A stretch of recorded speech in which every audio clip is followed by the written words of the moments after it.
Salut à tous et j'espère que vous allez bien, c'est Maxime de MHS Prod et on se retrouve aujourd'hui pour un nouveau tuto débutant. Qu'est-ce qu'on va voir aujourd'hui? Eh bien on va voir ce qu'il y a sous l'onglet MoGraph. On s'attardera sur tous les objets qu'il y a, cloneur, matrice, fracture, etc. etc.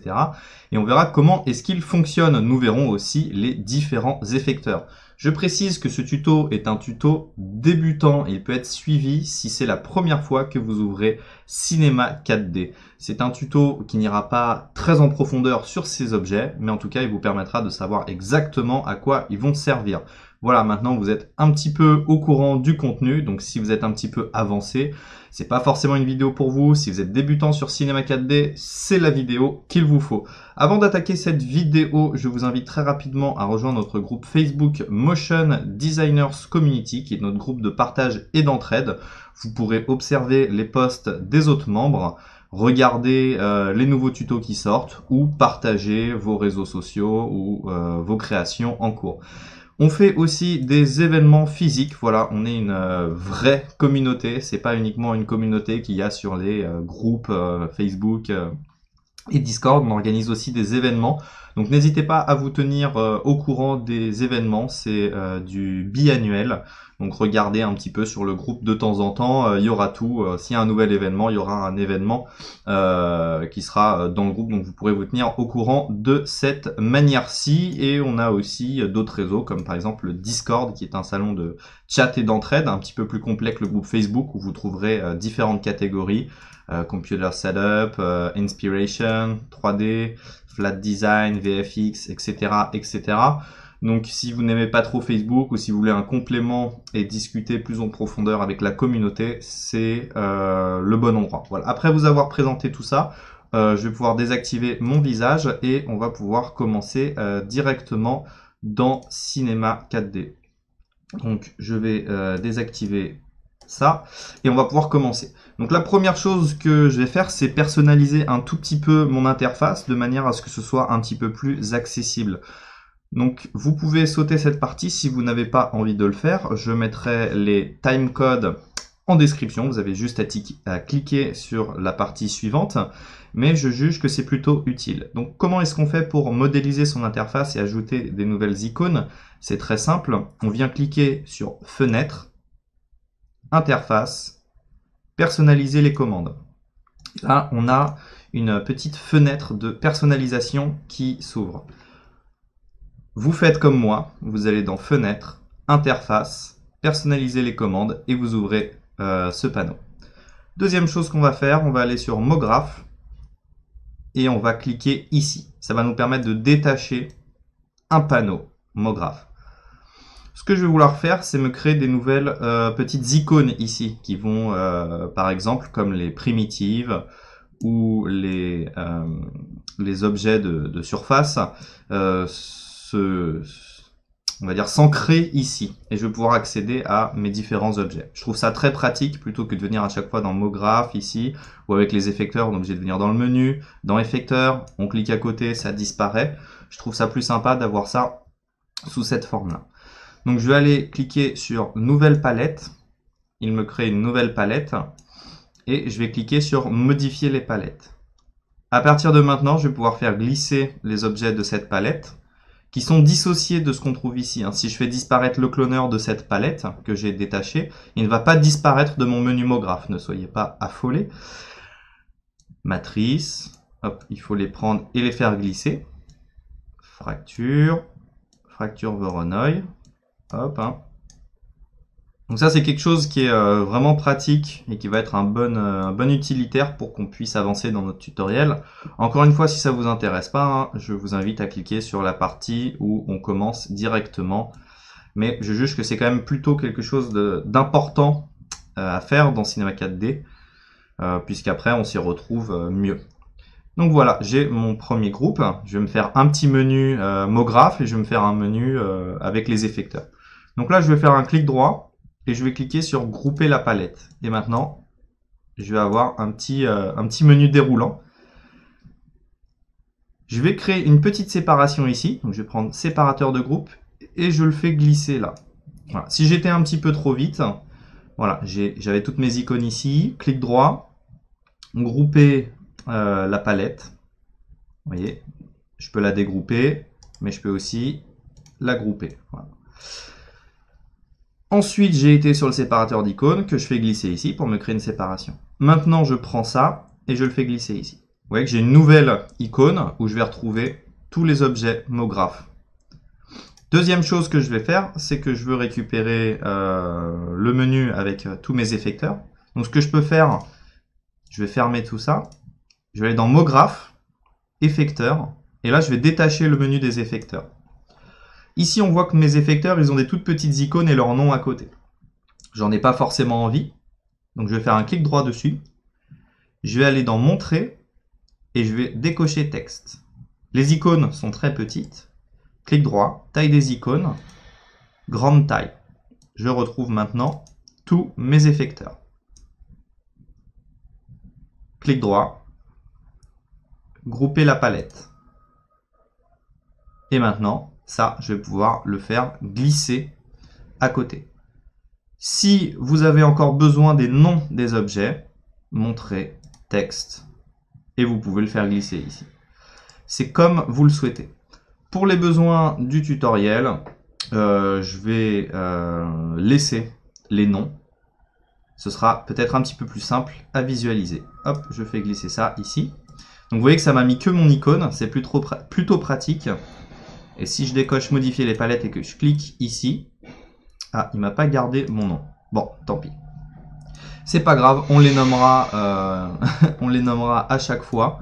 Où on ira les chercher ici. C'est vrai que quand on débute, c'est important de connaître tous les noms. Mais une fois que vous serez un petit peu plus avancé, c'est vrai que moi, j'ai besoin que de voir l'icône. Je sais ce que j'utilise comme objet. Donc voilà. Mais normalement, montrer texte. Ah oui, il me montre le texte de tout. C'est pas exactement ce que je veux. Bah écoutez, je pourrais détacher la palette. Et là, on montrera le texte pour le tutoriel. Ça peut être une petite chose qu'on fera, parce qu'à n'importe quel moment, je peux redétacher mes palettes. Hop, voilà. Donc ça, c'est quelque chose qu'on va faire pour le tuto, si vous oubliez, si vous avez besoin des noms. Voilà, une fois que j'ai fait ça, je vais dans Fenêtre, Interface, et je vais dans Enregistrer comme interface par défaut, ou alors je peux enregistrer l'interface sous.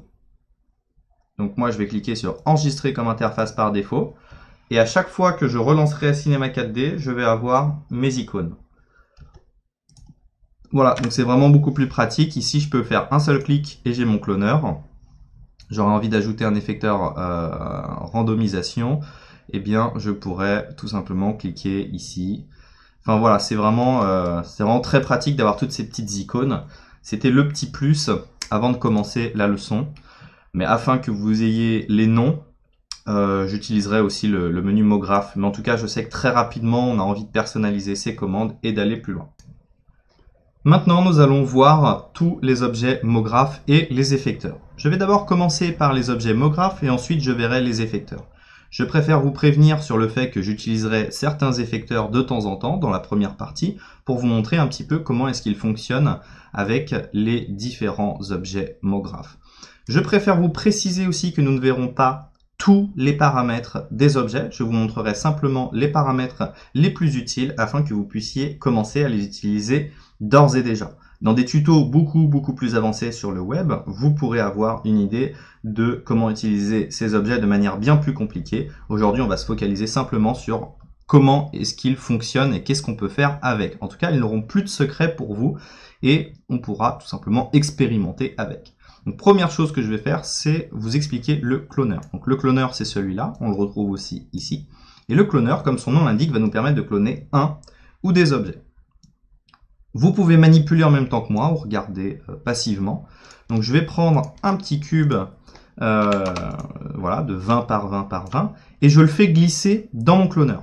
Ce qu'il est important de savoir, c'est qu'avec les objets qui sont verts, il faut faire glisser les objets dedans et les objets violets, il faut les faire glisser dans l'objet. Si vous avez quelques bases sur Cinema 4D, vous comprendrez que c'est la même chose que ces objets-là. Donc par exemple, on glisse un objet dans une surface de subdivision. Mais par exemple, on fait glisser l'incurvation dans l'objet. Donc c'est la même chose avec ces objets MoGraph. Donc tout cela, il faut faire glisser l'objet dedans, et cela, il faut les faire glisser dans l'objet. Donc je vais augmenter un petit peu mon cloneur. Voilà, je vais prendre par exemple 9. Et je vais aussi ajouter une petite sphère par exemple et un petit solide platonicien pour vous montrer qu'on n'est pas obligé de cloner uniquement un objet.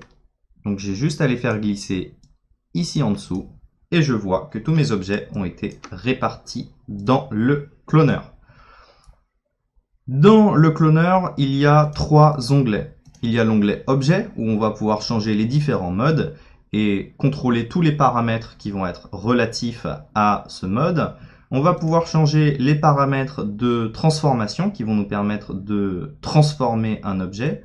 Donc les clones, ça peut être très utile par exemple pour changer la taille des arbres répartis sur une montagne. Par exemple, on verra ce petit exemple pratique quand on fera l'exemple du cloneur en mode objet. Et les effecteurs, c'est l'endroit où on fait glisser nos effecteurs. Donc il y a 2 moyens de faire glisser un effecteur. Soit je sélectionne mon objet MoGraph et je viens sélectionner un effecteur. Et là, on voit les petites modifications. Donc ici, j'ai pris l'effecteur randomisation qui va me permettre de transformer de manière aléatoire mes clones. Voilà. Si, par malchance, je crée un objet et j'ai oublié de sélectionner mon objet MoGraph, je peux à n'importe quel moment cliquer ici, créer mon effecteur et le faire glisser ici. Vous voyez que maintenant, tout ce que je vais faire sur mon clone va être affecté par mon effecteur. On va revenir à quelque chose de plus simple pour voir les autres petits paramètres du mode linéaire. Donc le mode linéaire, vous l'avez compris, on contrôle ici la quantité, ici le décalage. Ici, on va pouvoir contrôler l'orientation, l'échelle, la rotation, etc., etc. Par exemple, si on veut faire un pattern d'escalier, eh bien, il faut aussi penser à décaler le tout en Z. Voilà un petit peu comment est-ce qu'on utilise ce cloneur. Il y a d'autres options, les modes, les réglages de proportion, les petites rotations aussi. Mais on ne va pas forcément trop s'attarder dessus. Je pense que vous avez compris comment fonctionne le mode linéaire. Le mode linéaire, c'est simplement pour faire un clone basé sur une ligne qu'on peut ensuite venir déformer. Et vous voyez qu'à la fin, on peut quand même arriver à faire des choses assez marrantes avec les petites torsions. Et dans transformation, voilà, à n'importe quel moment, je peux venir faire une rotation sur tous mes objets. Donc ça, c'est pour le mode linéaire. J'espère que j'ai pas été trop vite, j'espère que vous avez compris à quoi il sert. Le mode objet. Le mode objet, il est génial parce qu'il permet de cloner sur un objet. Donc, je vais me prendre un objet. Vous allez prendre un objet. On va prendre un terrain. Et sur ce terrain, je vais vouloir cloner des objets. Donc, je ne vais pas mettre mon terrain dans mon cloneur parce que je veux cloner sur mon terrain. Je veux par exemple cloner des sphères. Donc, je vais prendre des petites sphères sur mon terrain. Donc là, je mets ma sphère dans mon cloneur et il ne se passe rien parce qu'il faut que je lui donne un objet. Et maintenant, je fais glisser mon terrain. On va attendre un petit peu et hop, on voit que tout le long de mon terrain, j'ai mes petites sphères. Ici, on peut choisir les modes de répartition. Donc ici, je suis en mode de répartition point, c'est-à-dire qu'il va prendre chaque point de mon objet pour générer une sphère. Donc je réactive le tout, je repasse en mode objet, et je vais vous montrer un petit peu les autres modes. On a le mode arrête, donc le mode arrête, comme son nom l'indique, il va prendre les arêtes. J'ai le mode centre polygonal, donc centre polygonal, il va prendre la normale, donc le centre de chaque polygone. Je vais prendre le volume, la surface, pardon, et ça va être un petit peu plus intéressant parce que ça va me permettre de cloner sur la surface. Et là, j'ai un onglet quantité qui apparaît et hop, je peux cloner sur la surface. Donc par exemple, si on a envie de faire des petits arbres, donc ça va être un petit peu débile, hein, je vais prendre un cube et puis ce cube, je vais juste le mettre long comme ça, hop, hop, et puis hop, et je vais le mettre dans mon cloneur. Voilà. Et là, on peut imaginer que c'est plein de petits arbres. Pour ajuster le tout, je peux aussi utiliser le vecteur de correction qui sera au-dessus de la répartition afin de trouver l'orientation qui marche le mieux. Celle-ci a l'air pas trop mal. Et ensuite, dans transformation, je vais pouvoir appliquer ici ma petite rotation.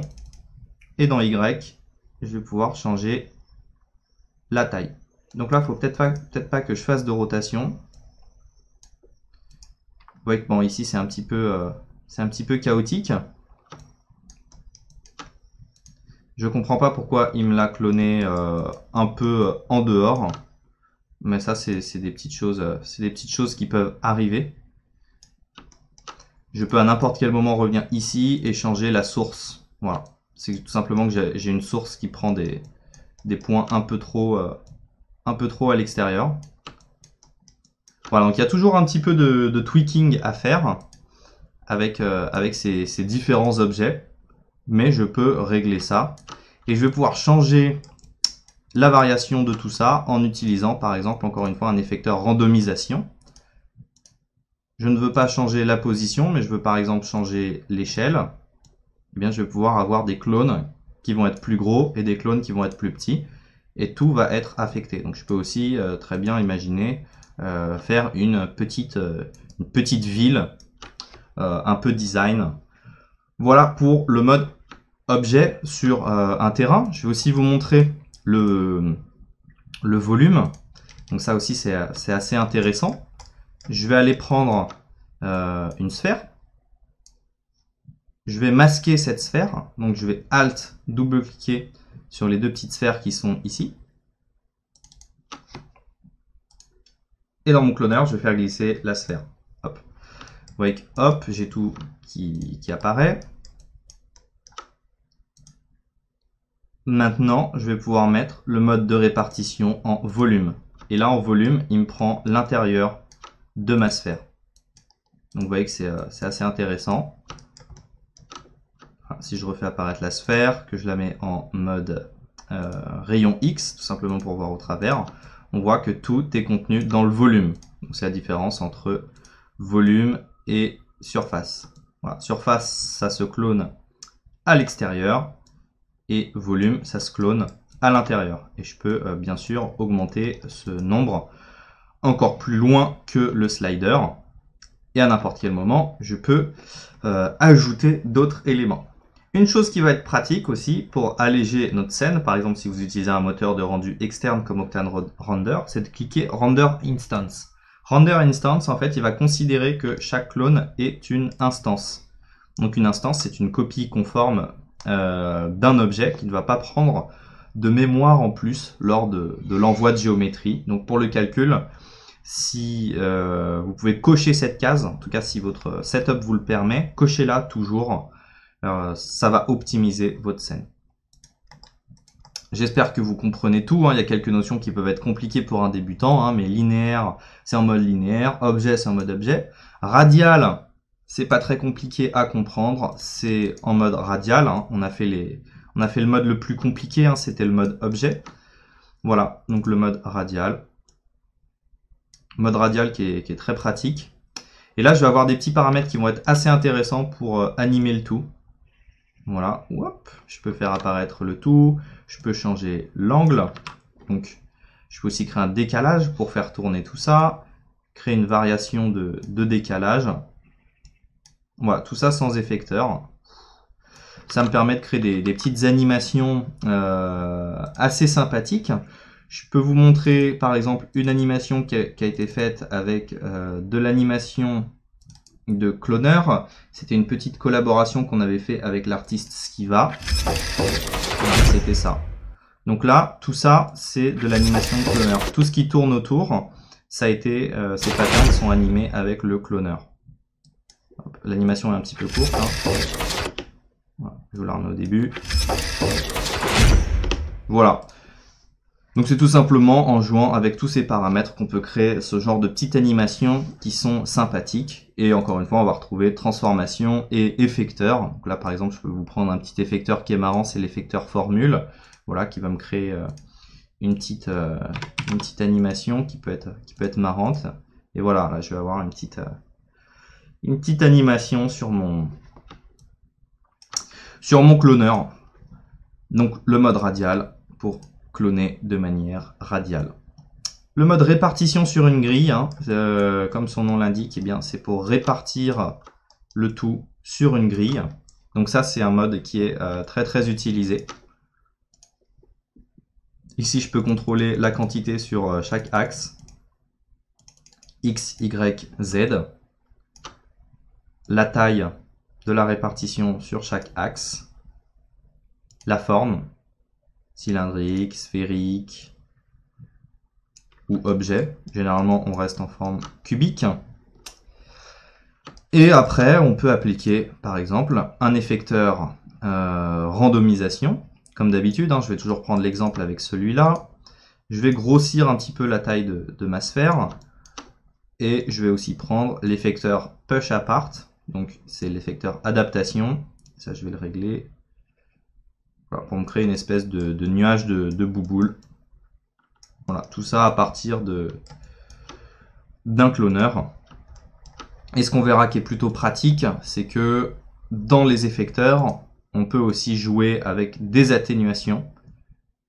Donc c'est-à-dire que le tout va être pris en compte uniquement quand l'atténuation va bouger. Voilà, donc ça permet de faire des petites animations assez sympathiques. Voilà, ça c'était pour la répartition sur une grille. Et le dernier mode, c'est le nid d'abeille.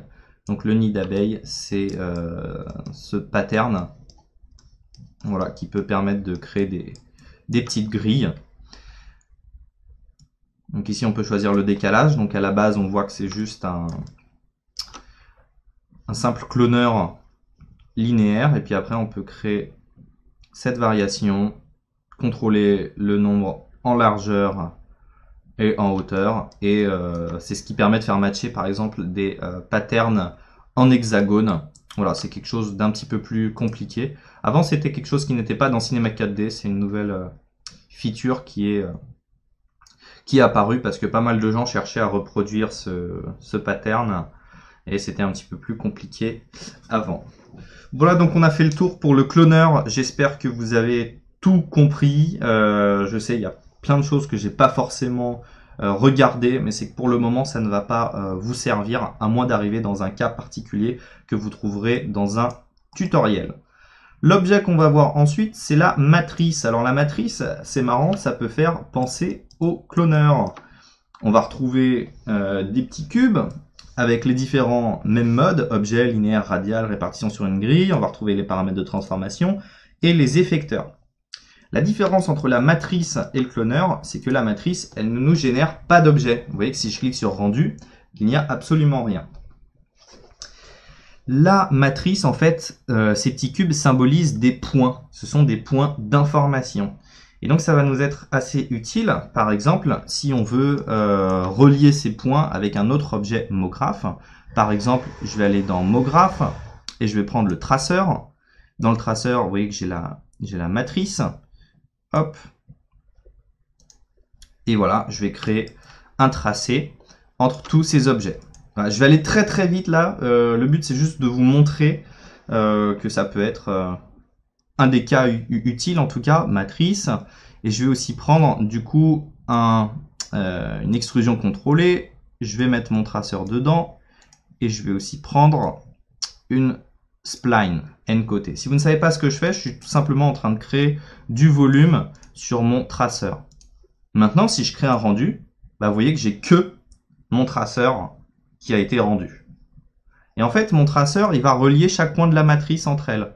Et maintenant, je vais pouvoir créer des petites animations sur la matrice à l'aide des effecteurs. Par exemple, prendre un effecteur formule. Et du coup, là, si je fais un rendu, je peux même faire un petit rendu de séquence d'images, hein, très rapidement, juste pour vous montrer. Hop, ok.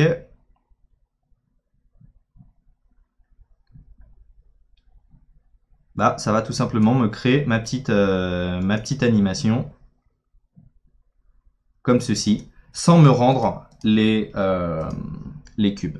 Donc il faut comprendre que ces cubes, c'est tout simplement des points d'information. Donc la matrice, ça peut être très très utile parce qu'on peut aussi travailler avec une matrice. On peut prendre un cloneur, donc un cloneur qui n'est pas forcément affecté par l'effecteur formule. Donc je sais, ça devient un petit peu plus compliqué là. Ce cloneur, je peux le mettre en mode objet. Dans mon objet, je peux mettre par exemple la matrice. Et là, je peux prendre par exemple des sphères. Je vais mettre des sphères dans mon cloneur. Et maintenant, mes différentes sphères vont être clonées aux endroits de la matrice. Et vont aussi réagir du coup à mon effecteur formule. Et là, du coup, ça va bien être rendu.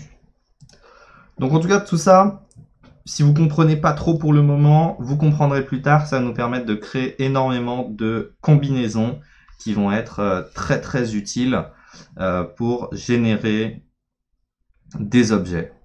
Voilà. Par exemple, si on utilise des systèmes de particules avec certains plugins, on peut générer des points d'information, transformer ces points d'information en matrices, et ensuite sur les matrices, venir utiliser un cloneur. C'est pas forcément toujours possible d'utiliser des particules et les transformer en cloneur.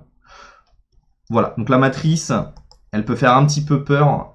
J'ai toujours un petit peu de mal à vous faire croire que c'est facile, mais voilà.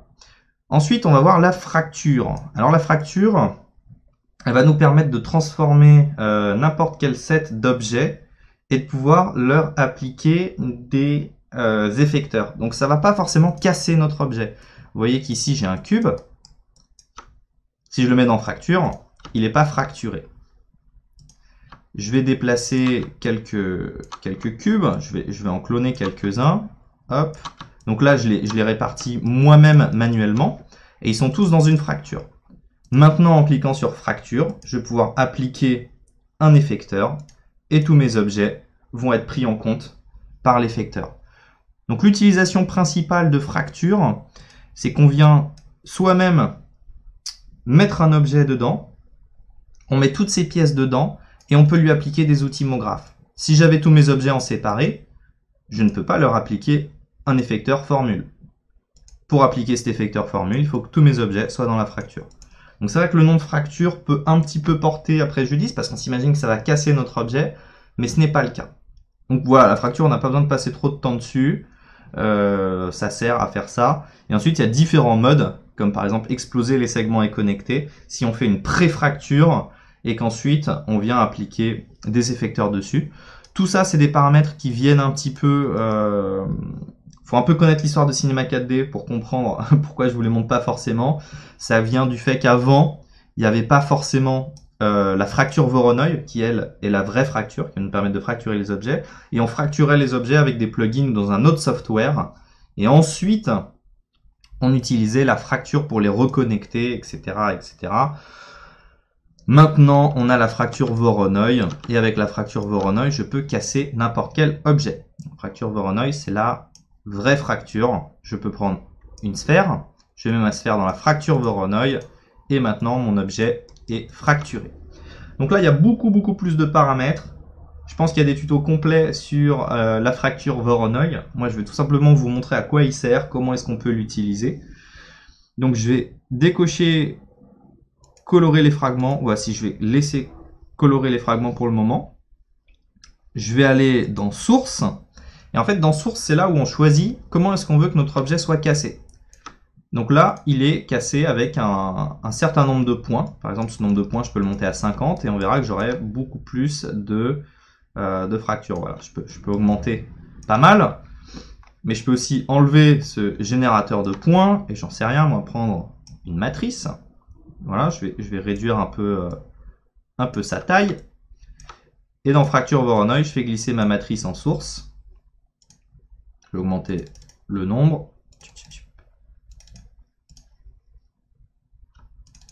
Voilà, et maintenant, toutes mes différentes parties, en tout cas, sont contrôlées.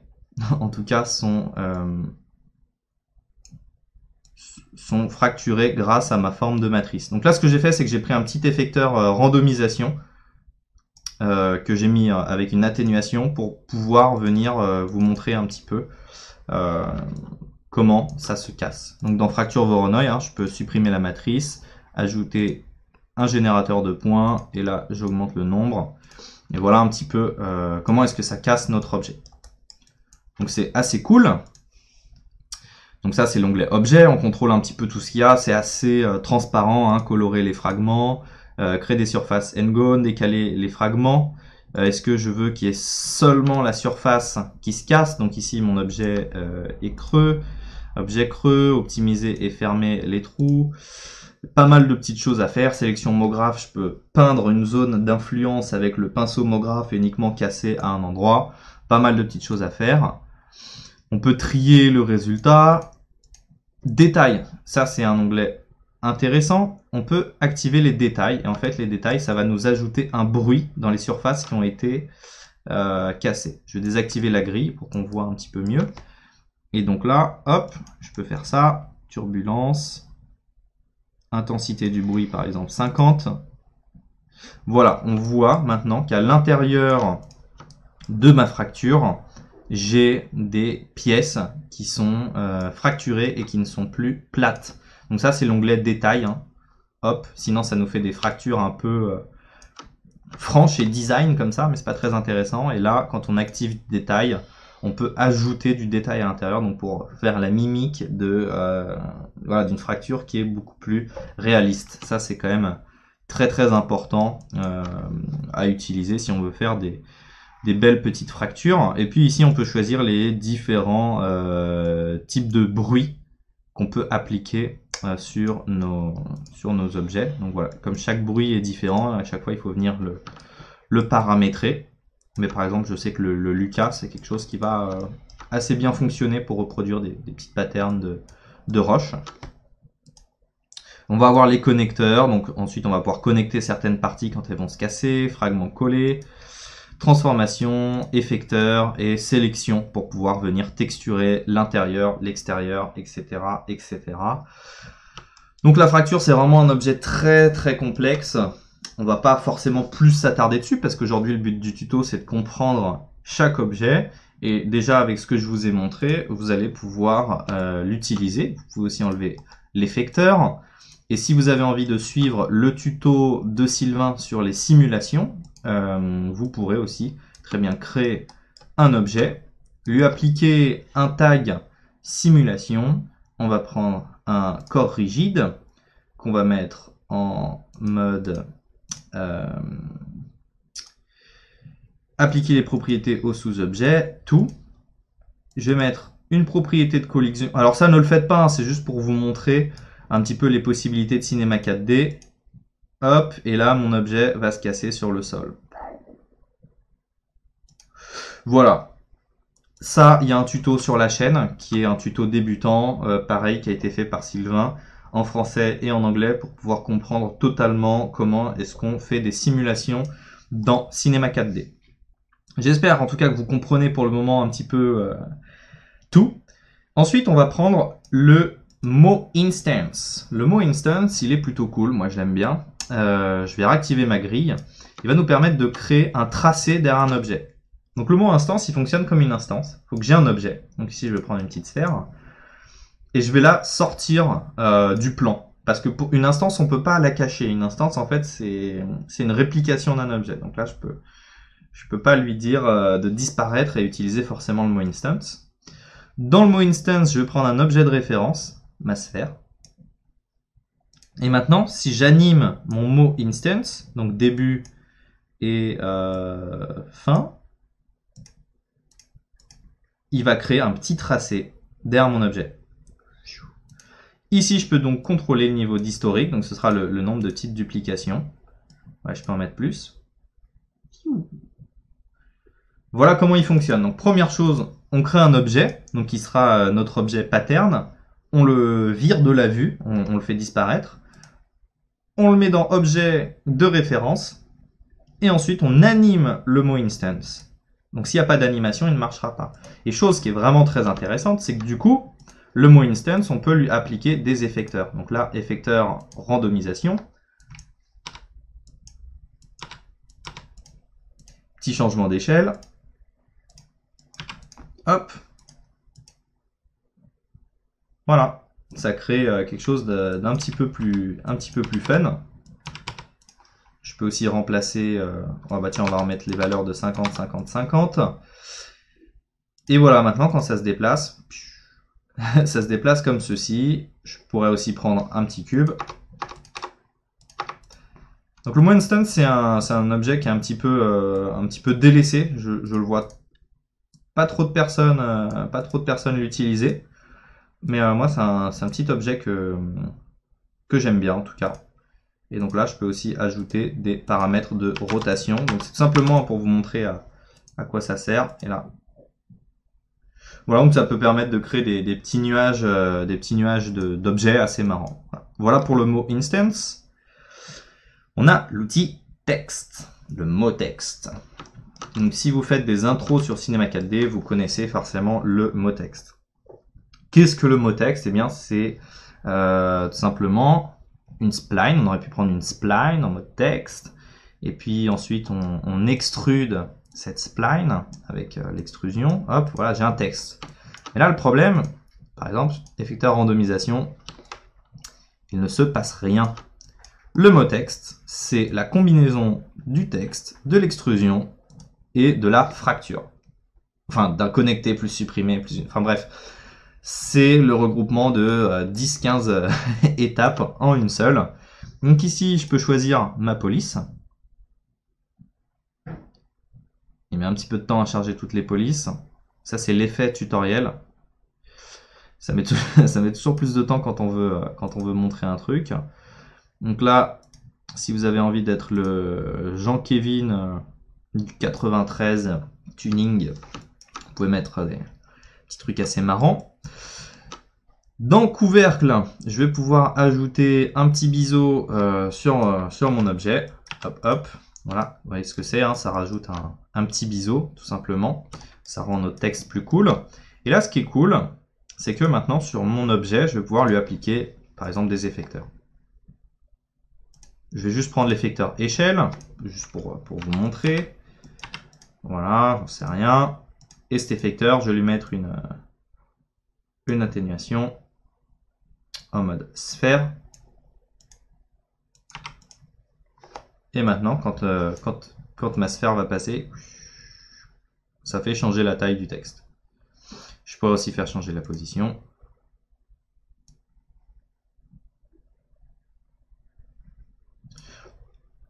Ou tout simplement, pas d'atténuation. Aucune. Alors, infini, pardon. Et je change l'intensité de mon effecteur. Voilà, apparition cinématographique. Voilà un petit peu à quoi ça sert le mot texte. Hein. Je vais pas vous montrer tous les paramètres parce qu'on aurait l'impression de se trouver dans Word. Donc police, alignement du texte, hauteur, espacement horizontal, enfin tout ça c'est des paramètres qui sont assez transparents. Couvercle et biseau, ligne, tout ça, mot global, ça je m'en sers pas. C'est pour appliquer voilà, des effecteurs différents. Généralement on les applique à toutes les lettres. Et voilà. Et si on veut déformer un petit peu tout ce texte, il y a aussi la grille de découpe. Alors ça, c'est quelque chose d'assez cool, mais vous avez déjà dû le voir si vous regardez des tutos sur le texte. Et là, je peux en fait rajouter une grille pour rajouter des segments sur mon objet, tout simplement. Ce qui va m'aider, en tout cas, à pouvoir faire plein de choses. Hein. Par exemple, si j'ai envie d'éditer mon objet. Voilà, tout ça, je le rends éditable. Connecter les objets plus supprimer. Maintenant, je vais avoir du contrôle sur certaines parties que je pourrais avoir envie d'extruder, hein, tout simplement. Ça me rajoute tout simplement une grille de découpe. Et donc, plus on a de polygones, donc il faudrait aussi en rajouter aussi sur les côtés. Chose qu'on peut faire dans le menu couvercle et biseau. Quand on utilise des déformateurs, il faut avoir plus de polygones. Je peux vous montrer vite fait le principe, hein, mais par exemple, je prends une capsule ici qu'on va beaucoup augmenter en hauteur. Si je lui mets l'incurvation dedans, ajuster aux parents, vous voyez que ça se plie bien. Si je réduis le nombre de segments en hauteur, bah, ça va pas être très smooth, quoi. Donc du coup, bah, plus on a de segments en hauteur, plus le tout peut se déformer facilement. Donc d'où l'utilité d'ajouter une petite grille de découpe sur le texte si on a envie de jouer avec l'effet bend par exemple pour avoir un texte bendé. Le traceur, il est génial. Le traceur, on l'a déjà un petit peu vu avec la matrice, mais le traceur, il va nous permettre de tracer des objets ou des trajectoires. Le traceur, il peut tracer plein de trucs. L'exemple le plus simple que je peux vous montrer, c'est aller dans Simuler, Particules, Émetteur. Traceur, je fais glisser l'émetteur. Et là, ça me trace des petites lignes. Je veux augmenter la vitesse de mon émetteur, voilà, que ce soit un petit peu plus funky à regarder. Sur mon émetteur, je peux ajouter des petites simulations. Hein. Turbulence, intensité 50. Est-ce que c'est assez? Allez, soyons fous, 500. Et tout ça. Donc mon traceur, ça me trace des splines. Et ces splines, je vais pouvoir les mettre dans une extrusion contrôlée. Donc je le mets en deuxième position, parce que c'est mon objet qui va être extrudé. Et en premier, je prends mon profil. Donc je prends le N côté à 2 cm. Je peux aller dans mon extrusion contrôlée et changer par exemple la taille en début et en fin. Voilà, pour avoir quelque chose comme ceci. Je vais aussi grossir un peu la taille de début, que ce soit un peu plus visible. Et voilà, et maintenant, ben, ça me crée ces espèces de petits traits plutôt marrants. Donc on peut imaginer faire plein de choses avec. Alors petit détail, ici on voit qu'il y a des petites cassures qui sont pas très belles. Tout ça on peut le contrôler en allant dans traceur. Et ici on va avoir des options. Donc dans type, je vais pouvoir changer le type de spline. Donc par exemple si je me mets en mode B-spline, je vais avoir une spline. Donc là il faut que je recommence. En interpolation par exemple adaptative, je vais avoir un type de forme qui va être normalement beaucoup plus smooth. Donc ici il y a aussi la vitesse et la trajectoire qui rentrent en compte. Mais normalement la B-spline, voilà, si je compare linéaire et B-spline, normalement la B-spline est un petit peu plus smooth. Je peux aussi passer en mode subdivisé et puis augmenter les subdivisions pour avoir quelque chose d'encore plus réaliste. Après, encore une fois, tout va dépendre du niveau de distance, c'est-à-dire qu'à mid-distance, par exemple ici, bon, B-spline adaptatif, ça nous suffit, quoi. On va pas trop se plaindre du résultat que ça nous donne. Je peux aussi augmenter hop, le nombre de côtés. Voilà pour le traceur. Et puis le traceur, bon, on peut quasiment tout utiliser. On peut aussi utiliser une matrice. Je peux aussi utiliser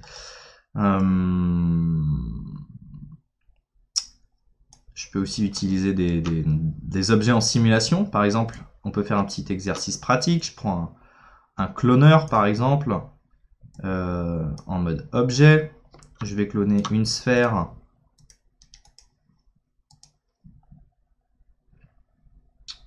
Donc je vais pas faire ça. Je vais prendre mon cloneur, je vais le mettre en mode radial, par exemple. J'ai beaucoup augmenté ça. Voilà, hop. Sur mon cloneur, je vais appliquer une propriété de simulation en corps rigide. Sur ma sphère, je vais appliquer une propriété corps collision. Je vais mettre la gravité du projet à 0. Donc là, c'est juste pour vous montrer à quoi sert le traceur, hein, encore une fois. Et je vais mettre une force d'attraction au centre de, de la scène. Est-ce que c'est trop fort? Est-ce que mon attraction ne serait pas trop forte? J'ai l'impression que si, j'ai l'impression qu'il faut que je clique sur hériter propriété, appliquer au sous-objet, tout. Donc là, mon attraction ne doit pas être assez forte. Voilà ce que je cherchais à faire. Hop. Donc là, je me suis créé basiquement un petit cloneur, une petite sphère. J'ai mis des propriétés de collision. Donc cette sphère qui est un objet avec lequel les autres objets vont rentrer en collision. Et là, j'ai bien cliqué sur hériter propriété pour que tous les objets, tous les enfants de mon cloneur soient pris en compte par tout ça. Donc là, j'ai une petite simulation. Ok, c'est fun. Maintenant, je vais pouvoir me créer un traceur. Et dans le traceur, je vais pouvoir prendre le cloneur. Et là, plutôt cool,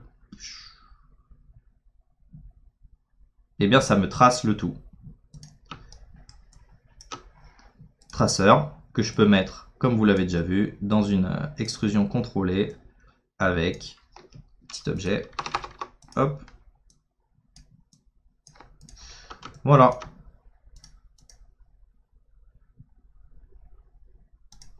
Voilà une autre utilisation du traceur pour vous montrer que vraiment on peut aller très loin avec. Le MoSpline. Le MoSpline, il est vraiment plutôt pratique. Le MoSpline, je l'ai utilisé très subtilement dans une petite collaboration qu'on a réalisée avec l'artiste Catelou. Donc je vais vous montrer rapidement un des exemples. C'est que, hop, vous voyez qu'ici les petits fils, ils bougent subtilement. Bah ça a été réalisé. Je vais essayer de vous mettre le close-up sur les mains. Voilà, ça c'est le meilleur exemple de ce que j'ai pu faire. Enfin, avec une utilisation plutôt simple du MoSpline. Et bien le MoSpline, c'est tout simplement que ça va nous permettre d'appliquer des effecteurs à une spline. Enfin, pour moi, c'est la chose la plus simple à retenir. Après, on peut faire beaucoup d'autres choses. On peut aussi utiliser le mode tortue. Et là, il y a tout le langage Turtle. Voilà, c'est du code pour venir faire des petits arbres ou des trucs comme ça. Moi, c'est quelque chose que j'avais déjà fait en tuto sur la chaîne. Donc, si ça vous intéresse, vous pouvez regarder. Mais on le verra pas aujourd'hui. Donc, moi, ce que je vais mettre, c'est que je vais me mettre en mode spline. Donc, je crée un mode spline.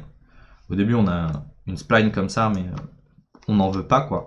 Je vais me mettre en mode spline. Et maintenant, je peux préciser n'importe quel type de spline. Donc, par exemple, je peux prendre une spirale. Hop. Cette spirale, je vais la rendre un peu plus funky.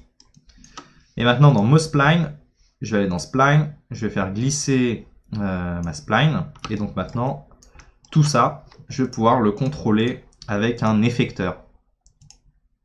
Et donc là, plutôt pratique, si j'ai envie de la faire bouger subtilement, j'ai pris l'effecteur formule. Ça, je vais le masquer. Je peux, par exemple, diviser beaucoup la valeur. Hop. Donc là, c'est subtil, hein. Mais hop, j'ai créé une petite pattern d'animation sur ma spline grâce au MoSpline. Et je peux vraiment utiliser plein d'effecteurs différents. Donc voilà, le MoSpline, la manière la plus simple de l'expliquer, c'est qu'il va nous permettre de réutiliser des effecteurs sur des splines. Et après, on a d'autres petits trucs qui se contrôlent aussi sur les splines. Je peux contrôler un début et une fin, donc je peux animer ça. Voilà, il y a plusieurs modes de croissance aussi. Ici, on a la spline en mode en mode basique. Ça sert, jamais trop compris à quoi ça servait, mais voilà, je peux contrôler la longueur, l'étape, faire un peu bouger cette spline, la courber. Mais bon, ça m'a jamais trop servi, ce mode basique. Et puis après, il y a le mode turtle. Mais après, si vous voulez aller plus loin dans le turtle, Cinema 4D, c'est pas trop c'est pas trop le software pour ce genre de générateur. Voilà un petit peu pour ça. On va passer aux deux objets d'après qui sont vraiment très cool. Donc on va avoir le mot extrude qui va nous permettre de créer des extrusions sur notre objet. Donc, je prends un cube et là il faut que je le mette dans mon objet. Hop, ça m'a créé une petite extrusion. Et maintenant je vais pouvoir créer des petites extrusions plutôt sympas. Voilà.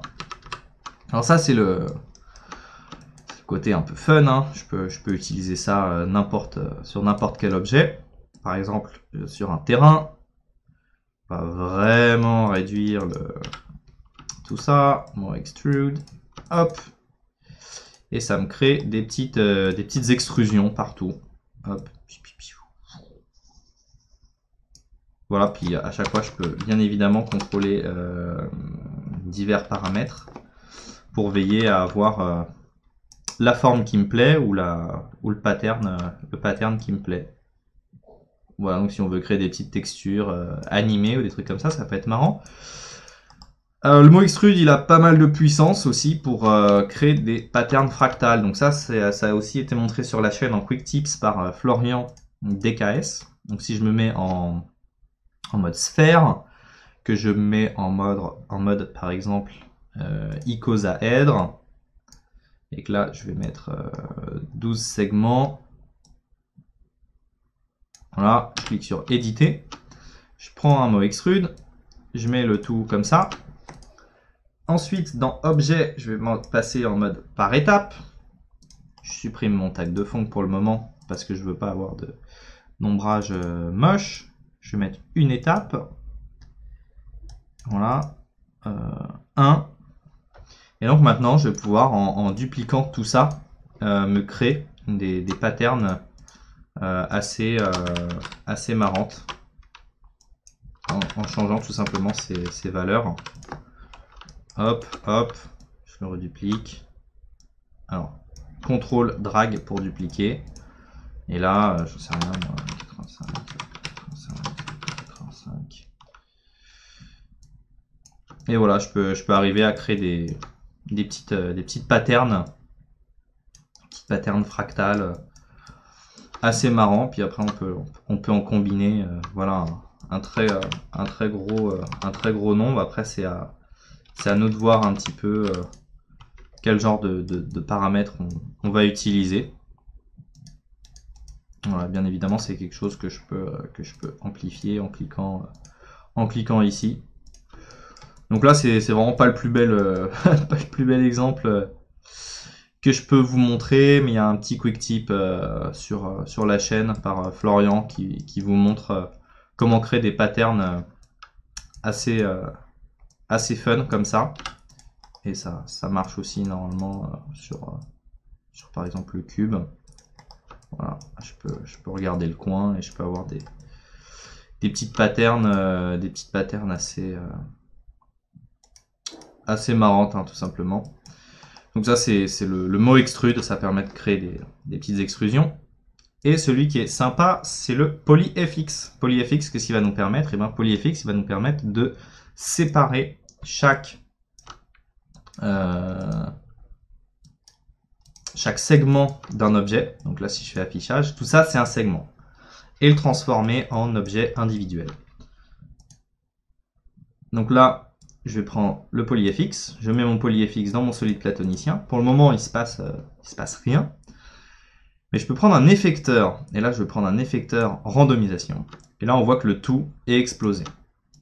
Je vais mettre une atténuation sphérique, par exemple. Et je vais la déplacer. Voilà.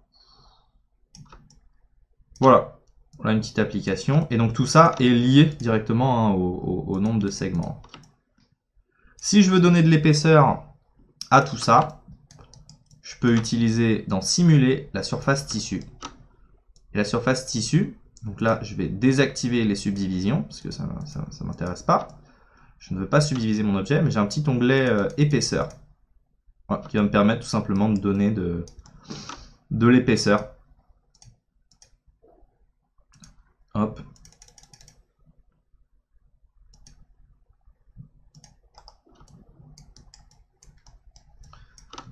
Et donc là, je peux contrôler le tout avec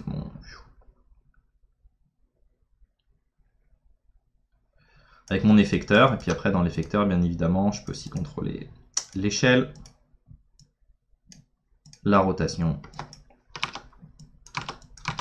Voilà. Donc on imagine plein de petites utilisations plutôt fun là-dessus. Voilà pour les objets MoGraph. Maintenant, on va passer aux effecteurs. Et nous passons désormais aux effecteurs. Alors, les effecteurs, on les trouve dans le menu Effecteurs. Ils vont nous permettre d'appliquer des petites modifications sur nos objets MoGraph. Ils peuvent aussi nous servir en tant que déformateurs. Voilà. Ça va nous permettre aussi de bouger, par exemple, les points d'un objet. Donc l'un des plus emblématiques et des plus utilisés, c'est l'effecteur randomisation qui, comme son nom l'indique, va nous permettre de randomiser, c'est-à-dire de rendre aléatoire des informations. Donc ici, par exemple, je vais prendre une sphère. Voilà, mettons-la en mode icosaèdre. Je clique sur C, par exemple, en éditable. Je vais mettre en affichage ombrage de Gouraud ici pour qu'on puisse visualiser le mesh. Et je vais mettre mon effecteur randomisation en enfant.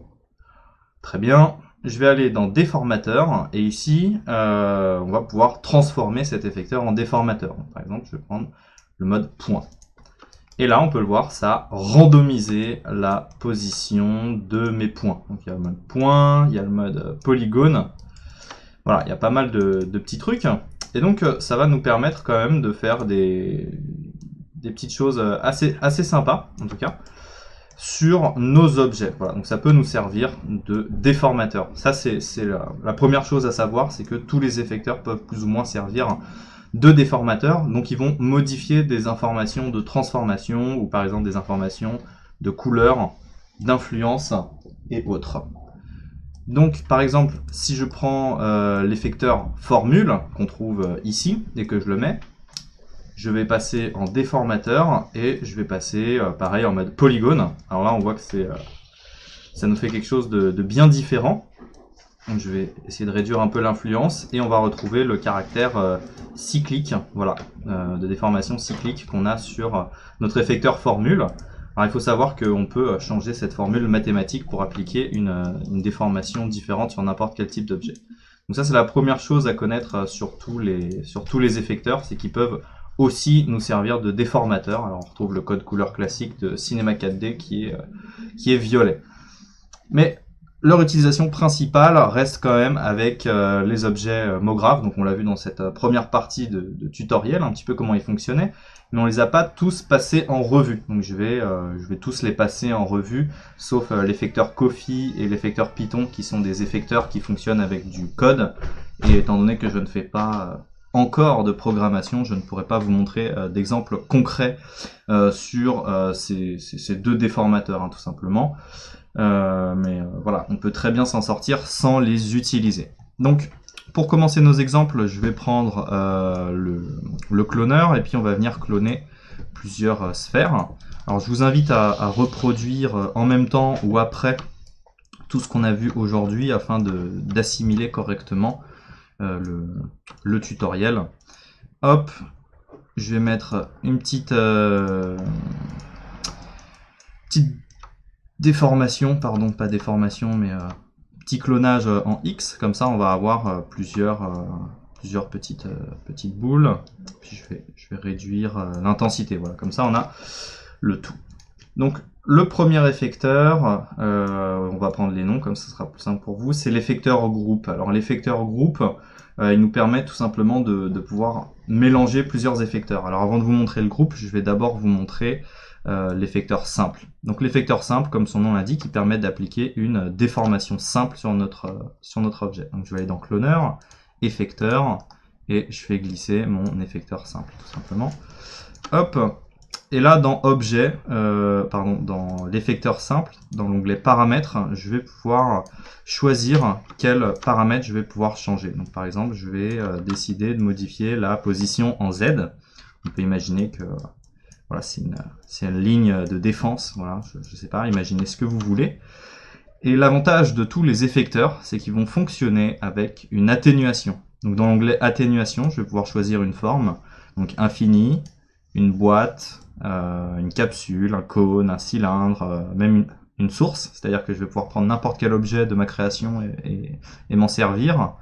Ou même si on possède X particle, certains types de noise, où on retrouve aussi ici le bruit depuis la version R19 de Cinema 4D. Donc moi je vais prendre tout simplement la sphère. Hein, et comme on le voit ici, on a nos paramètres d'influence. Donc ici on a le cœur en rouge et du rouge au jaune on a un dégradé, un fall-off qui est plus ou moins fort. Donc si on veut que ce soit tout de suite pris en compte, eh bien on met l'atténuation au maximum. Si on veut quelque chose de plus progressif, on va augmenter cette valeur d'atténuation.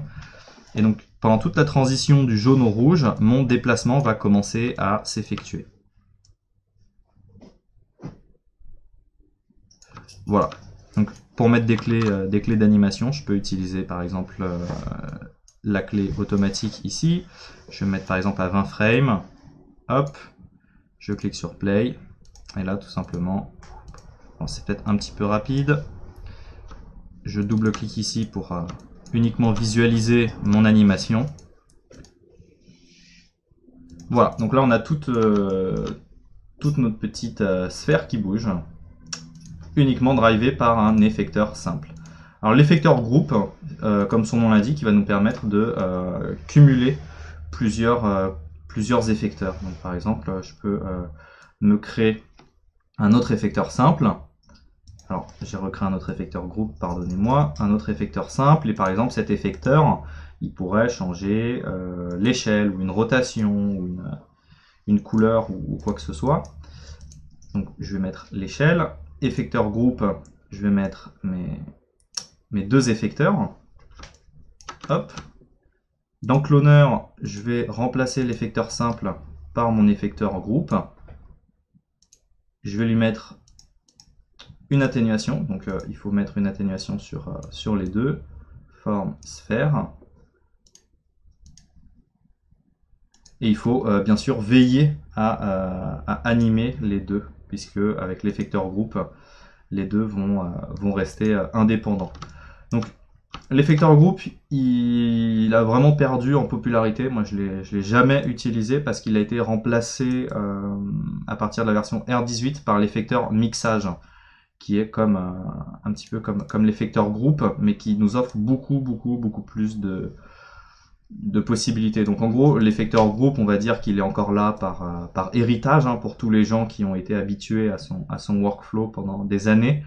Mais aujourd'hui, on s'en sert plus trop parce qu'il a vraiment perdu en praticité. Je crois que notamment ce que je viens de vous montrer, le fait que les deux effecteurs ne se mélangent pas correctement, je crois que ça a été tout à fait résolu, en tout cas dans l'effecteur mixage, voilà, qui a un onglet atténuation alors que l'effecteur groupe n'en avait pas.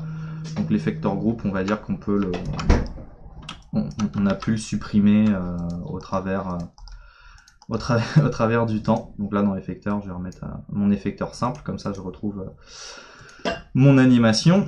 Ensuite, eh bien, on a le fameux effecteur Coffee, hein, que je ne maîtrise pas. Hein. Donc dans l'effecteur, voilà, on peut tout simplement rentrer du code, voilà, pour encore une fois appliquer des modifications. Hop, un effecteur assez utile, c'est l'effecteur délai. L'effecteur délai, il va permettre d'ajouter du délai. Donc là, dans Cloner, je vais aller dans effecteur et je vais aussi faire glisser l'effecteur délai.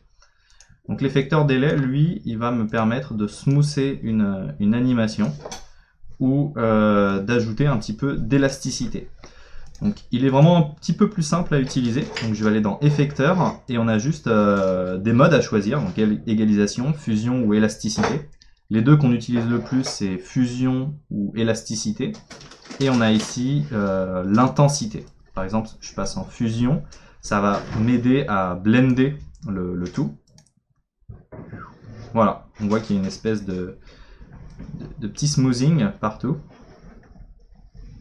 Donc ça permet de créer quelque chose d'un petit peu plus un petit peu plus lisse. Donc c'est cool. Et élasticité, ça va nous créer un rebond. Voilà, donc encore une fois, on peut jouer avec les paramètres pour essayer d'avoir quelque chose de plus sympathique. Et puis si je mets des grosses valeurs, je vais avoir une grosse wave comme ça. Donc généralement, l'effecteur délai, on l'utilise en combinaison avec d'autres effecteurs. Donc lui, il est vraiment très simple d'utilisation. Deux paramètres principaux, fusion ou élasticité. Et puis, on peut aussi lui mettre une atténuation. Continuons notre overview. Donc après, on a l'effecteur formule. Alors l'effecteur formule, il est assez sympathique puisqu'il va nous permettre de créer une animation basée sur une formule mathématique. Alors ce qui est assez bien, c'est qu'on peut essayer soi-même plein de formules mathématiques, en tout cas si on en a l'envie. Et voilà, donc la première animation qu'il nous crée, c'est une espèce d'animation cyclique comme ceci, mais on peut très bien la changer dans les paramètres ici de transformation. Je peux enlever l'échelle, mettre un plus petit paramètre, et puis voilà. Je peux changer tout ça. Dans mon effecteur, je peux venir par exemple faire une opération de division. Et voilà, ça nous crée quelque chose d'assez sympathique. Puis on peut remplacer le tout par d'autres formules. Sinus, apparemment cosinus ne marche pas. J'ai dû supprimer une parenthèse sans faire exprès. Voilà. Et on a un petit peu d'autres variables aussi. Normalement, voilà, je peux aussi utiliser la formule ID, donc indice d'objet, pour appliquer une modification uniquement sur un objet. Donc si je prends ID 0, c'est cet objet-là, ID 1, 2, 3, 4, 5, 6, 7, 8, 9, 10. Donc, par exemple, si je prends ID 10, ça va modifier cet objet. Et je peux faire une modification uniquement sur un objet. Donc là, il y a tout, hein, P, position, rotation, échelle. Je peux aussi modifier des UV, indice d'objet, enfin voilà, pas mal de choses, mais la petite astuce sympa, c'est l'idée. Je continue. Alors, il y a eu un petit peu de bruit dans la cuisine. Hein. J'espère que ça ne vous a pas trop dérangé. L'effecteur héritage, il est vraiment très cool, l'effecteur héritage, parce qu'il va nous permettre de passer d'une position ou d'un objet à un autre. Donc, par exemple, là, je vais me mettre en mode cloneur. Je vais me mettre en mode répartition sur une grille. Alors j'espère que je vais pas trop vite non plus pour vous. Ce que je vous encourage à faire à la fin de cette vidéo, c'est vraiment, vous ouvrez votre cinéma 4D, peut-être avec cette vidéo à côté. Vous n'hésitez pas à faire des petites pauses, à revenir dedans, etc., etc. Et vous testez un petit peu tout, parce que c'est comme ça qu'on apprend. Ça sert à rien de regarder la vidéo sans pratiquer. Le meilleur moyen pour apprendre, c'est quand même de reproduire soi-même les choses. Donc là, je vais prendre un cloneur et je sais pas, je vais lui mettre une forte intensité. Voilà, ça nous fait tout ça. Et je vais me prendre une autre sphère qui va être en face. Hop. Et puis cette sphère, elle va me servir pour en cloneur en mode objet. Donc hop, double alt-clic ici, cloneur, mode objet. Dans mon objet, je prends ma sphère. Et dans mon cloneur, je vais aller en mode répartition volume. Voilà, je peux mettre un gros volume, voilà, tac, tac, tac. Ok, donc ça, je peux le masquer. Et donc là, sur mon cloneur, je vais venir prendre l'effecteur héritage. Donc comme on le voit, hein, le petit symbole, c'est un cube qui devient une sphère. Et donc là, je peux aller sur mon effecteur héritage et l'objet, je veux que ça devienne mon autre cloneur. Donc celui-là, hop. Ensuite, je vais pouvoir faire morphing. Et donc là, avec l'intensité, je transforme mon cloneur numéro 1 en mon cloneur numéro 2. J'aime bien les petits bruits que je fais avec la bouche, ça fait une petite immersion en plus. Voilà, puis encore une fois, hein, on a les valeurs d'atténuation. Hein. Je peux aller dans atténuation, sphère, et là... Ok, c'est très cool. Je peux grossir le tout, hop. Et donc à mesure que le tout passe, ça va se transformer. Donc ça, l'effecteur héritage, un petit peu complexe à utiliser au début, il peut paraître un peu compliqué, mais en réalité, il est assez simple, quoi. Après, il y a plusieurs modes, direct, animation. Mais la manière la plus simple et la plus courante, dans 99,9% du temps, vous allez l'utiliser comme je l'ai utilisé, c'est-à-dire vous faites deux cloneurs ou deux objets, effecteur héritage, mode d'héritage direct, vous cochez morphing de l'objet d'animation, et puis après on anime soit avec l'intensité, soit avec comment dire, une atténuation. Hop, on continue notre petit tour d'horizon. Alors, je vous mets les noms, hein, sinon l'effecteur héritage. L'effecteur adaptation, il est assez marrant en fait. Il permet de repousser des objets qui peuvent rentrer en collision. Donc là, exemple, par exemple, je vais beaucoup augmenter le rayon de mes sphères et elles rentrent toutes en collision. Je voudrais qu'elle soit pas en collision, tout simplement effecteur, je mets l'effecteur adaptation, et bon là il est beaucoup trop fort, mais il faut le régler, donc effecteur adaptation, effecteur, et là on a le rayon de déplacement, ouais, très rapidement ça grossit et ça rentre en collision jusqu'à, enfin ça empêche voilà, les objets de rentrer en collision. Donc vous voyez qu'à certains endroits, il peut toujours y avoir des petits soucis. Mais le but, en tout cas, de cet effecteur, c'est de repousser les objets les uns par rapport aux autres jusqu'à ce qu'ils ne rentrent plus en collision. Donc plus j'ai d'itérations, plus... Waouh. J'ai fait un truc un peu fou, là.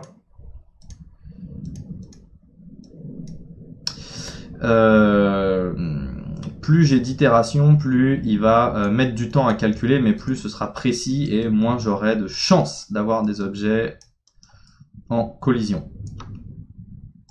Voilà, donc là on voit qu'ils sont tous en collision et l'effecteur d'adaptation c'est pour empêcher qu'il y ait une collision. Voilà, plutôt cool dans certains cas cet effecteur. On a l'effecteur Python, voilà, que je ne maîtrise pas, hein, mais qui va permettre de rentrer des lignes de code pour faire des modifications. On a l'effecteur mixage, hein, que j'ai expliqué, qui va nous permettre de mélanger plusieurs effecteurs. Donc, prenons par exemple un effecteur randomisation et prenons, je sais pas moi, un effecteur, voilà, deux effecteurs randomisation, mais avec des paramètres potentiellement différents. Voilà, puis on en a un pour la rotation. Alors c'est un mauvais exemple parce qu'on aurait pu le faire qu'avec un seul effecteur randomisation, tout ce que je vous montre. Mais j'ai pas d'idée particulière en tout cas pour vous montrer comment mélanger deux autres effecteurs que l'effecteur randomisation. Alors je vais vous montrer l'exemple avec deux effecteurs. Et voilà, là il me mélange les deux et dans les paramètres je vais pouvoir contrôler normalement voilà l'intensité de position, échelle, rotation et je peux mélanger autant d'effecteurs que je veux. Voilà, alors non, celui-là, est-ce qu'il me modifie bien quelque chose?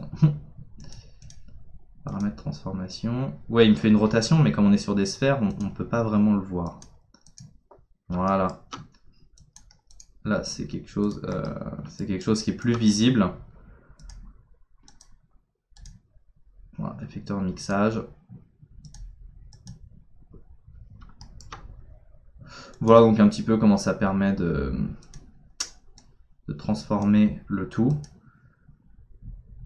Je me suis un peu emmêlé les pinceaux, c'est pas un effecteur que j'aime trop utiliser. Je vais recréer un effecteur randomisation là. Hop, je vais le mettre dans le mixage, celui-là. Voilà, effecteur 1, porte le même nom.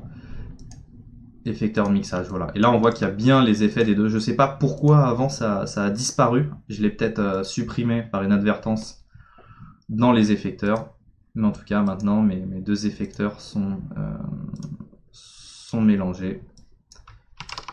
Hop, 100 par 100 par 100. Et donc, le tout est contrôlé par un effecteur mixage. Voilà, encore une fois, la sphère. Encore une fois, ce que je vous dis, c'est que j'aurais pu faire tout ça avec un seul Effecteur randomisation, mais après, je sais pas, j'aurais pu combiner par exemple un effecteur formule et puis un effecteur ou un effecteur matière. Bon, c'est juste que j'avais pas d'inspiration, mais comprenez que le mixage, en gros, c'est l'effecteur groupe, en fait, en bien. L'effecteur groupe, du fait qu'il n'y ait pas toutes ces choses d'atténuation et tout, il est devenu obsolète avec le temps. L'effecteur matière, très très bien l'effecteur matière, puisque l'effecteur matière, il va nous permettre d'utiliser une matière. Donc dans ombrage, je peux venir par exemple charger un bruit. Hop. Et je vais pouvoir déplacer par exemple mon objet selon l'intensité de ce bruit. Donc là, je vais beaucoup augmenter le contraste. Je retourne sur mon effecteur matière. Je vais dans paramètres, transformation. Donc là, vous voyez qu'il me change l'échelle, mais je pourrais aussi décider qu'il me change la position. Je vais mettre 50, 50, 50. Je vais juste rester sur un axe. Et vous voyez qu'il me bouge qu'une partie et pas l'autre. Alors qu'est-ce qu'il fait en gros cet effecteur, il prend les informations que je lui donne dans mon ombrage. Donc c'est-à-dire que quand il va y avoir des informations noires ou blanches, il va bouger ou non, ou changer de taille ou non les paramètres de mon objet tout simplement. Donc l'effecteur matière, il est basé sur un ombrage. Et ce qui est pas mal avec une matière, c'est qu'on peut, dans le canal, on peut charger n'importe quel type de choses. Je pourrais aussi très bien charger une séquence d'images tout droit d'After Effects. Donc là, je peux aller dans bruit, par exemple, et dans mouvement, je peux mettre une valeur de mouvement. Donc là, je vais pouvoir appliquer par exemple une vitesse, j'en sais rien moi, de 1, puis on va mettre un mouvement, je sais pas, 50 par 50 par 50. Wow, ça risque d'être beaucoup trop fort. C'est même épileptique. Hop, je sais pas, moi 0.1, est-ce que ça va? Voilà, c'est même encore un petit peu trop fort. Ah, donc ça, c'est des paramètres qu'il faut vraiment bouger avec parcimonie. Mais voilà, là je vais avoir une animation, en tout cas le tout va bouger par rapport à cet ombrage. Donc l'effecteur matière, c'est drivé par une matière tout simplement. Hop, bon, c'était peut-être pas l'exemple le plus esthétique, hein. J'ai un cloneur qui était peut-être trop dense avec des objets un peu moches, mais en tout cas pour la compréhension, je pense que vous avez parfaitement compris. Effecteur audio, je vais pas vous le montrer parce que j'ai pas particulièrement de pistes sous la main. Si, j'ai peut-être une piste, je vais regarder dans mon PC. Effecteur audio, alors il faudrait peut-être que j'en fasse un tuto entier. Il va nous permettre de bouger ou de transformer nos objets par rapport à un audio. Donc là, je vais dans audio, effecteur, et puis là, il faudrait que je vienne trouver une piste. Alors je regarde si j'ai une piste. Ouais, j'ai l'air d'avoir une piste là. Ah, est-ce que ça c'est bon? Format de fichier inconnu, format de fichier inconnu. Je vais essayer d'aller voir, hein, stockage, son. Ah, là ça marche. Voilà. Et donc après, je peux tout simplement choisir une plage de fréquence. Et cette plage de fréquence va pouvoir appliquer des modifications sur mon objet. Donc là, ça bouge le tout, mais je pourrais aussi le mettre comme ça, ou même supprimer la position et tout simplement faire uniquement une modification d'échelle. Donc là, comme c'est une musique qui est une musique d'électro assez énervée, ça modifie bien le tout. Puis après, on a pas mal d'autres petits paramètres. Voilà, on a le déclin pour faire quelque chose de plus smooth. Donc après, mieux vaut essayer de sélectionner une musique qui n'a pas autant de fréquences basses tout le temps. Peut-être prendre un truc un peu plus clair en tout cas à lire, et puis du coup ça pourrait bouger uniquement quand il y a des fréquences basses qui bougent par exemple. Donc effecteur audio, ça permet de faire des modifications par rapport à de l'audio. Hop, c'est un effecteur que j'ai jamais vraiment utilisé, mais je pense qu'il est très puissant pour tous ceux qui veulent faire des animations synchro avec de la musique. On continue, effecteur spline. Alors effecteur spline, il est sympa comme tout. L'effecteur spline, bah, il va nous permettre de mettre des objets sur une, sur une spline, tout simplement. Donc je vais prendre par exemple un cercle. Hop, je bouge ce cercle. Effecteur spline. Je mets un rail. Hop. Et du coup, il faudrait que je me souvienne un petit peu. Là, je l'ai bien mis. Il faudrait que je me souvienne pourquoi ça ne marche pas. Hein, parce que je l'ai mis dans rail et pas dans spline.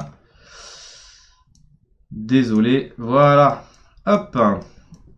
Et en fait, ça nous permet de plus ou moins de cloner notre objet sur la spline. Mais encore une fois, l'un des avantages, c'est qu'on va pouvoir utiliser les atténuations. Donc c'est un petit mélange, comme on peut le voir, du cloneur en mode objet, de l'effecteur héritage, etc., etc. Voilà. Ça avance et puis le tout vient se placer sur l'objet. Donc après, je suis pas obligé de prendre tout le temps l'atténuation sphère. Je peux aussi prendre l'atténuation boîte, par exemple. Et quand la boîte passe, le tout vient s'activer. Hop. Voilà. Donc là, il y a avant, après. Puis après, je peux bien évidemment mettre des clés d'animation. Hop. Je vais désactiver la visibilité. Et pour que ce soit encore une fois plus sympathique, hein, comme on l'a vu tout à l'heure, effecteur délai, ça fait toujours le taf. Voilà, quelque chose de plus smooth ou quelque chose de plus élastique. C'est toujours un petit peu plus sympathique. Voilà donc l'effecteur spline. On continue notre tour des effecteurs. Je vais revenir encore une fois ici pour que vous puissiez lire le nom. Effecteur étape. Donc l'effecteur étape, ben, comme son nom l'indique, il va fonctionner par étape, drivé par une courbe. Donc ça c'est assez intéressant. Hop.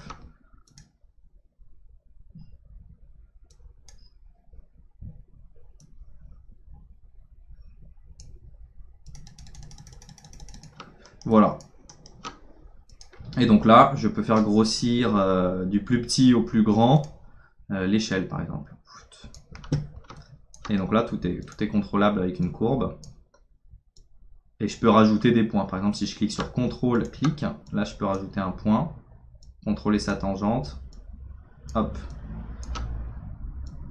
Voilà, donc c'est un effecteur qui est assez marrant parce que je peux contrôler tout ça à l'aide d'une spline. Hop, hop. Puis comme d'habitude, je peux mettre sur mon cloneur un petit effecteur délai. Hop. Je peux pas m'empêcher de faire des bruits avec la bouche quand je vous montre un truc. Non, c'était pas assez gros. Voilà, il y a cette espèce de rebond. Voilà pour l'effecteur par étape, qui permet, encore une fois, hein, chaque effecteur vient avec des paramètres de base, mais on peut nous-mêmes choisir quels paramètres on va contrôler. Je continue mon tour des effecteurs. Effecteur cible. L'effecteur cible, il est très bien. Moi, je l'aime bien, l'effecteur cible, parce que va nous permettre de cibler un objet. Pardon, je vais tousser. Waouh. Petit effort celui-là. Pourtant, on est en été. Hein. Enfin, si vous regardez cette vidéo dans le futur, au moment où j'enregistre cette vidéo, on est le 17/07, donc 2 jours après la victoire de la France en Coupe du Monde. Voilà, vous pouvez laisser un commentaire positif par rapport à ça.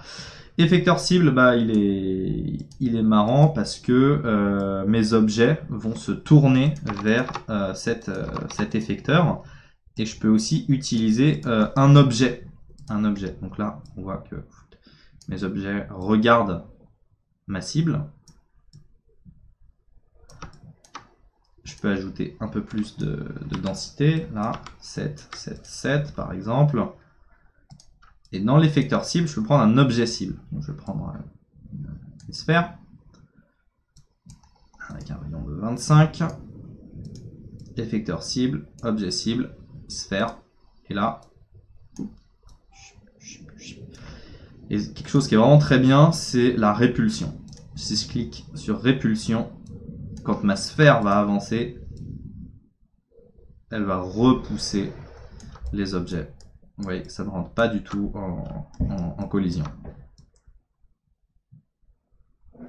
Donc ça, c'est un petit effecteur qui est vraiment très sympathique. Puis après, on peut choisir bien évidemment la distance de repousse. Hein. Ici. Encore une fois, il y a un slider, mais on peut toujours aller au-delà des sliders. Et donc ça peut permettre de créer plein de petites animations super sympas. Parce que là, je vous montre toujours l'exemple avec le cloneur en mode grille, mais j'aurais pu avoir un terrain, créer un petit personnage, l'avoir répliqué un petit peu partout. Je sais pas, il y a un ballon de foot qui passe, et tous les personnages se tournent vers le ballon de foot au moment où il passe. Vous comprenez donc que ça permet d'éviter de mettre beaucoup de clés d'animation. Et le tout reste paramétrique, c'est-à-dire hop, après je change la position de mon ballon, les petits personnages, ben, ils vont aussi s'adapter. Effecteur cible. On a bientôt fini, c'est génial. On a l'effecteur temps, l'effecteur time, ben, il permet de faire une modification basée sur du temps. Donc là, hop, il va me faire tourner de manière cyclique mes objets. Ça peut un peu faire penser à la formule, mais en plus simple. Donc, il faut que je mette des valeurs, par exemple comme 90 pour 90 frames, afin d'avoir une loupe. C'est assez marrant à utiliser. Personnellement, c'est un effecteur que j'utilise pas trop. Donc là, si je voudrais avoir, par exemple, une bonne loupe, je sais pas, je me mets à moitié du temps, donc la moitié de 45, hop, 45, et là je reviens à 0, hop, voilà, et là je me suis créé une petite loupe assez marrant. Donc vous voyez qu'il y a des trucs plus ou moins cycliques, mais après voilà, si je rajoute des frames ou si j'anime pas tout, je vais pas avoir quelque chose d'absolument automatique ou cyclique. Voilà, donc effecteur temps, plutôt cool. Et on est au dernier effecteur volume. Alors pareil, un effecteur que je n'utilise plus. Et l'effecteur volume, en fait, il va me permettre de déplacer un objet, enfin, d'utiliser un objet comme volume ou voilà. Je n'ai pas fait une phrase française. Je vous assure que des fois c'est dur de penser à ce qu'on va montrer et de réaliser en même temps. C'est la fin. J'ai recordé ce tuto en 3 parties. Il fait super chaud, c'est la canicule. J'ai commencé le tuto en t-shirt, là je suis torse nu. Effecteur volume, on fait glisser sa sphère voilà, dans objet volume. Et normalement, si je bouge la sphère, non, c'est l'effecteur volume qu'il faut bouger. Je suis fatigué. Effecteur volume, est-ce qu'il y a des paramètres de modification? On va mettre des modifications ici. Alors, avec cet effecteur, je l'utilise tellement peu que je ne sais plus si c'est l'effecteur qu'il faut que je bouge ou l'objet.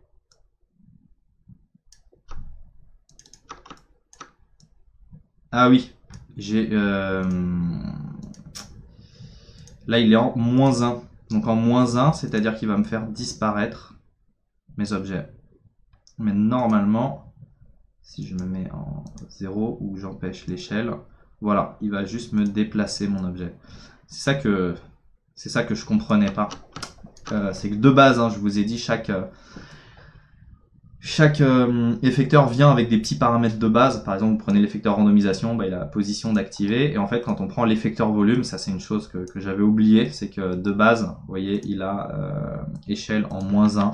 Et échelle en -1, ça fait tout simplement disparaître les objets. C'est donc pour ça que je ne voyais pas ce qu'il se passait. Donc voilà, l'effecteur volume, et ben, ça permet de prendre un objet. Et quand cet objet passe, on va pouvoir appliquer des modifications. Et donc, voilà, je peux mettre ma sphère, par exemple, en rayon X. Hein, on n'est pas obligé de masquer toujours les objets. Mais on pourrait imaginer plein de choses. En tout cas, moi, c'est un effecteur que je n'utilise pas. Mais certains d'entre vous trouveront peut-être une utilisation à cet effecteur. En tout cas, les effecteurs que j'utilise le plus, pour ceux qui veulent savoir, eh bien, ça va être l'effecteur délai, l'effecteur randomisation, potentiellement l'effecteur matière, et les autres c'est vraiment beaucoup plus rare, mais vraiment beaucoup plus rare. Dans ces objets là, ils sont un petit peu tous autant utiles, et mais c'est vrai que dans les effecteurs, l'effecteur spline, l'effecteur volume ou l'effecteur héritage, bon, un petit peu moins d'occasion de les utiliser, mais ça reste des effecteurs très puissants. J'espère que cette vidéo vous a plu, que vous avez appris beaucoup de choses. Je vous invite à nous suivre sur les réseaux sociaux si ce que vous avez vu vous a plu. Donc sur Instagram, c'est MHS Prod. Vous pourrez voir nos travaux. Et puis peut-être que ça vous inspirera ou vous donnera des idées. Ça vous donnera peut-être envie de commenter, de nous laisser des suggestions pour des futurs tutoriels. Vous pouvez aussi nous suivre sur le réseau social d'Adobe Behance. Voilà, donc on n'est pas trop actif dessus, mais on essaye de l'être un petit peu plus. Donc ça permet de visualiser des projets. Donc il y a le projet, puis il y a des petits making-of pour voir un petit peu comment est-ce qu'on a fait. Ça vous permet aussi de voir, par exemple, mon interface complète. Voilà, comment les particules ont été générées. Puis il y a des style frames, et puis les tools qui ont été utilisés. Et si vous avez envie d'aller plus loin avec Cinema 4D, que cette vidéo vous a donné envie d'en apprendre plus, eh bien il y a une formation complète qui est en promo, qui a été réalisée par Sylvain Favre, donc l'autre personne avec moi dans MHS Prod. Donc là on est à 85 € au lieu de 180 pour 35 heures de cours. Alors où est-ce qu'on voit la durée? 35 heures 36, téléchargé presque 250 fois avec une note de 5 étoiles. Et bien pourquoi est-ce qu'il y a eu 5 étoiles sur ce tuto? Tout simplement parce que c'est un tuto débutant qui vous prend par la main. Il n'y a pas de plugin, c'est-à-dire que vous commencez direct. Il y a Cinema 4D d'installer, on fonce et on apprend à faire vraiment beaucoup de choses. Donc les paramètres de rendu, il y a des ateliers pratiques, donc vous allez recréer tout ça sans Octane Render, sans rien du tout. Vraiment, c'est uniquement en partant de zéro avec tous les outils intégrés à Cinema 4D. Pareil, modélisation de sabre laser, des choses plus graphiques, modélisation d'éléments de bureau, modélisation de ce meuble photoréaliste. Vous pouvez voir, il y a un haut niveau de réalisme, et tous les éléments, là, tout, c'est pas rendu avec Octane, c'est rendu avec le moteur classique de Cinema 4D. Donc c'est vraiment une formation qui est destinée aux débutants, qui va vous permettre d'apprendre comment modéliser. Donc vous allez aussi créer par exemple des petites choses architecturales ou ces éléments. Vous allez pouvoir modéliser et faire un rendu, comprendre les lumières, comprendre la physique, et vous pourrez retranscrire tout ça avec n'importe quel moteur de rendu. Donc je vous invite vraiment à checker cette formation. Puis après il y a d'autres formations si ça vous intéresse. Il y a un tuto RealFlow, donc c'est pour le plugin pour faire de l'eau. Il y a une formation Turbulence CFD. J'ai fait une formation After Effects de 12 heures ou une formation Octane. La formation After Effects elle est vraiment pas mal. Pareil, c'est une formation qui est destinée aux débutants. Alors je l'ai appelé créer des lyrics vidéo, mais on fait pas que créer des lyrics vidéo en fait, c'est-à-dire que